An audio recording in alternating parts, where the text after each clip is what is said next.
Hello everyone, so today we're going to look at a cool problem from IIT JEE 2009. The problem is find the value of theta for which this given equation summation m is varying from 1 to 6 and this continued product is given. The continued product is cosec theta plus m minus 1 pi by 4 multiplied by cosec theta plus m pi by 4 is equal to 4 root 2.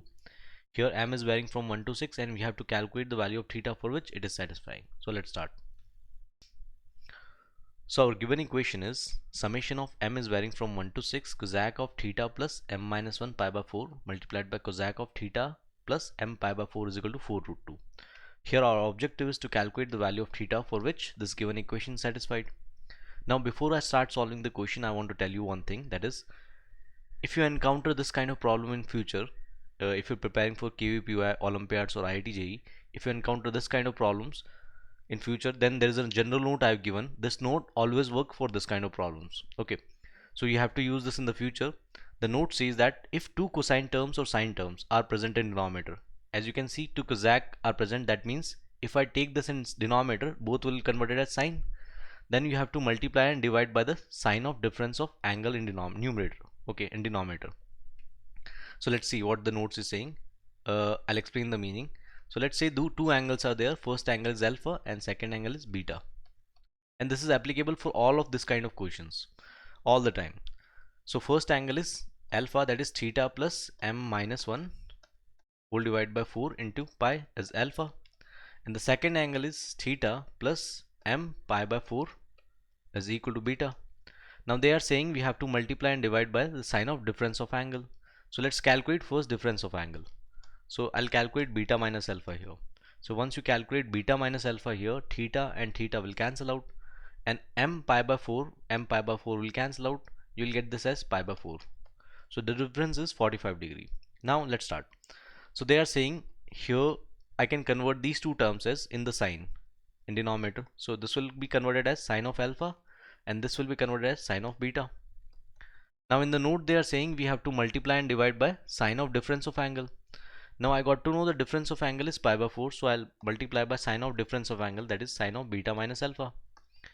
Now I have to divide by the same thing. Now I can divide outside, that is sine of pi by 4, because it is independent of m, so I can divide outside because it is independent of m, and here m is varying from 1 to 6. Now let's open this sine of beta minus alpha. So we'll get this as 1 upon sine pi by 4. We'll get this as summation m is varying from 1 to 6 and sine beta minus alpha. Sine beta minus alpha is sine beta cos of alpha minus cos beta sine of alpha whole divided by, we'll get this as sine of alpha minus sine of beta, and here m is varying from 1 to 6. Now sine of pi by 4, 45 degrees, 1 upon root 2. So root 2 will jump in numerator. We'll get this as root 2 summation m is varying from 1 to 6. And if you individually divide, these two are multiplied. If you individually divide here, will cos of alpha and sine of alpha, will get this as cot of alpha. And sine of beta will cancel out. Similarly, if you divide this term here, you will get this as sine of alpha and sine of alpha will cancel out. Cos of beta upon sine of beta is minus cot of beta. So I'm going to solve this expression in the next slide. Now in the previous slide I have simplified left hand side part of the equation, that is root 2 times summation m is varying from 1 to 6, and I took this as cot of alpha minus cot of beta. Here alpha and beta are the two angles. I'll let this as alpha in the previous slide and add this angle as beta. Now in order to put the value m from 1 to 6, I have back substitute the value of alpha and beta in the terms of m, so that I can put the value m to 1 to 6 in order to calculate the value of theta. Now as of now I'm not equating this to 4 root 2. First let me simplify this, then as I simplify this term, I'll put the value of this is equal to 4 root 2 and I'll equate and I'll solve. So let's start.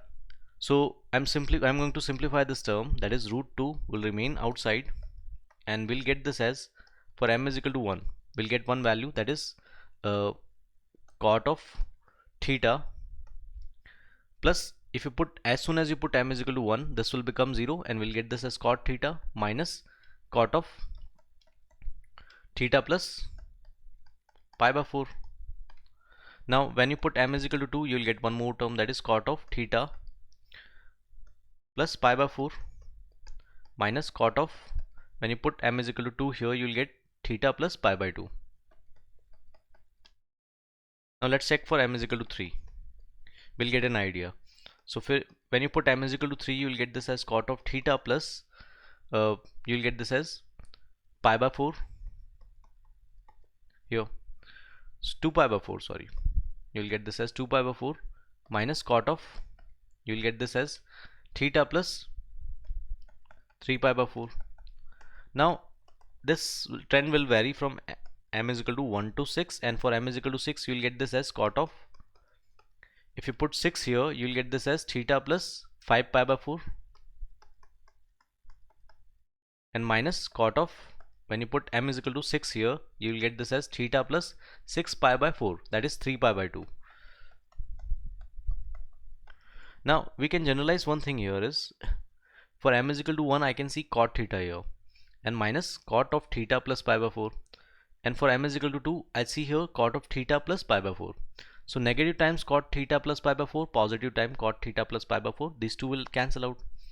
Now again cot of theta plus pi by 2, and this is cot of theta plus pi by 2, again will cancel out because negative positive terms. So in the same order you will see the cancellation of negative and positive term will occur. Now this will turn out to be a very beautiful telescopic series.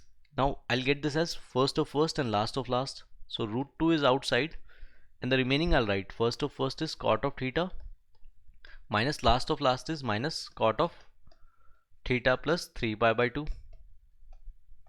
is equal to, now I'm going to equate this equal to 4 root 2. Now root 2 and root 2 will cancel out. I'll get this as cot theta, cot of theta plus 3 pi by 2, that is in third quadrant. That means I'm moving from third to fourth quadrant. In fourth quadrant cot theta is negative and t ratio will change, so this will be converted as plus tan theta, and it is equal to 4. Now in the next page I'm going to solve this equation in order to calculate the value of theta. Now in the previous slide I got this as cot theta plus tan theta is equal to 4. We have simplified this equation, and in the end we got this as cot theta plus tan theta is equal to 4. Now I can write this as cos theta upon sin theta plus tan theta. I can convert this into sin theta upon cos theta is equal to 4. Now when you take LCM, you'll get this as cos square theta plus here you'll get sin square theta, and the LCM is sin theta multiplied by cos theta. So that is equal to 4. Now we know sin square theta plus cos square theta is 1, and from here we get this as sin theta multiplied by cos theta is equal to 1 by 4. Now multiply and divide by 2.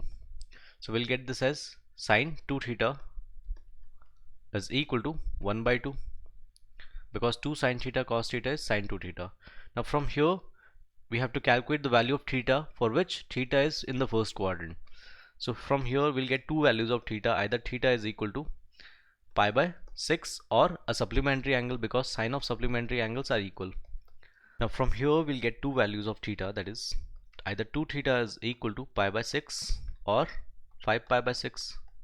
Now from here, if 2 theta is pi by 6 or 5 pi by 6, then the value of theta will be pi by 12 or 5 pi by 12. Now both values are lying in first quadrant, so this will be our answer, and that will be all.